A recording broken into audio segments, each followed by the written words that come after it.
हमने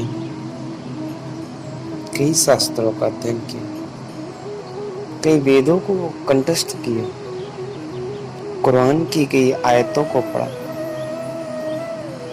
बाइबल की जो मुख्य धारा है उसको जाना, गुरबानी को जाना। संसार में जितने शास्त्र हैं और जितने महापुरुष हैं, सबकी बातों को जाना। बहुत गौर से पढ़ा, अत्यंत चिंतन के साथ पढ़ा, धारण करने का भी प्रयास किया, परंतु बदलाव ना ला पाए। कारण क्या है? क्यों ना बदल सके हम अभी तक? क्यों ना हमने अपने आप को जान पाया? क्या शास्त्र हमें बदल सकते हैं? क्या कोई प्रवचन हमको बदल सकते हैं? नहीं, ये कदापि नहीं हो सकता। इनमें से कोई भी चीज या वस्तु हमको नहीं बदल सकती, क्योंकि हर जीव का अपना अपना हुनर, अपने अपने कार्य और कर्मों का नियोग होता है। जिस जीव का जैसा कर्म का सिद्धांत होगा, उस जीव की जिंदगी वैसी होगी। परंतु हम सिद्धांतों को जाने का, हमने तो बस शास्त्रों को पढ़ा और छोड़ा।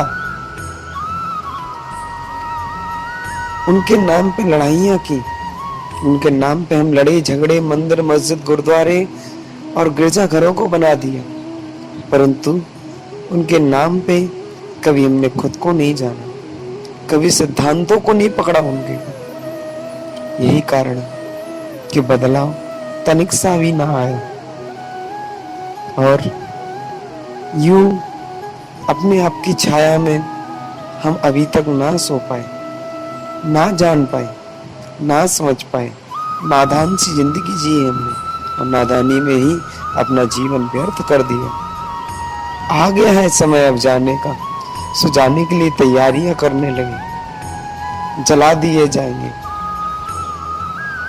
किसी नदी में फेंक दिए जाएंगे।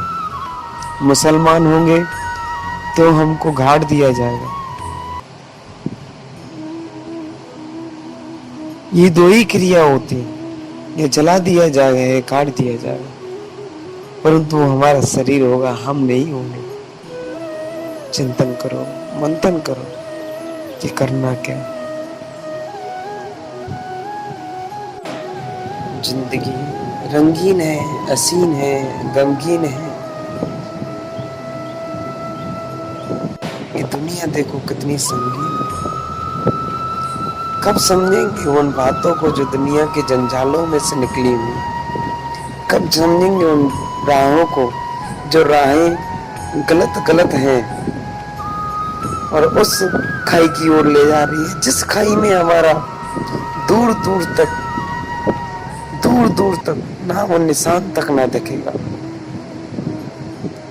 क्यों ना ही समझे हम अभी तक?